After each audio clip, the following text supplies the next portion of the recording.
Street Seats Urban Benches for Vibrant Cities is a multifaceted design challenge culminating in a public outdoor exhibition that celebrates local and international design talent, civic innovation, and sustainability.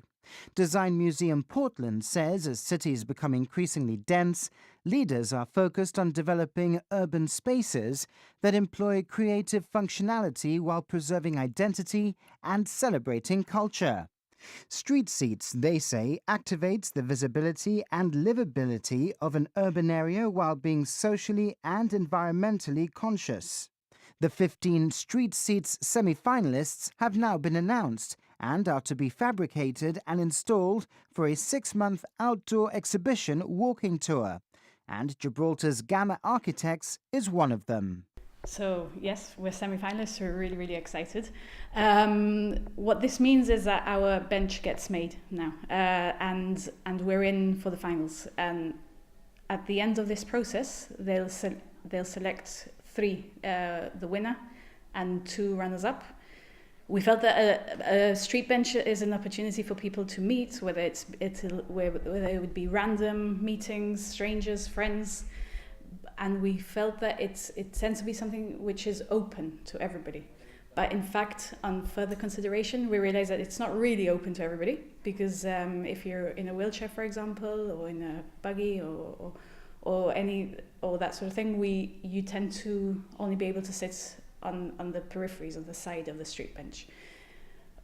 We felt that both metaphorically and physically, we wanted to challenge that concept and see whether we could bring the wheelchair to the center of the street bench.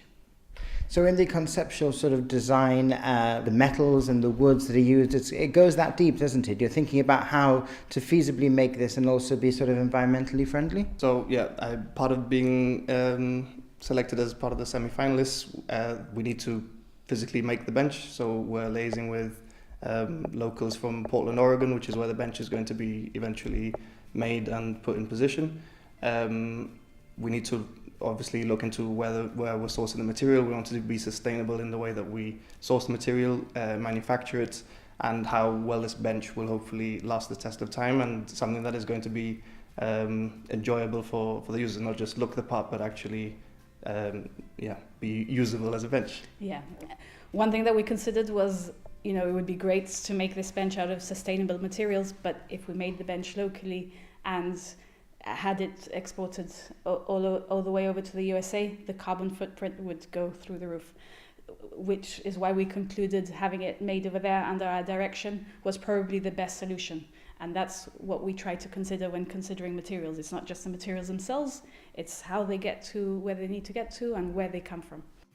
The team took inspiration and guidance for the Between bench from Benji Borastero, who also helped inform the design as far as the accessibility and how a wheelchair user would slide into the space. Time will tell if the design is one of the final three or indeed the winning entry, and if it'll have a permanent spot in Portland, Oregon or elsewhere, maybe even in Gibraltar, or if Gamma Architects and others will build more inclusive seats in the future.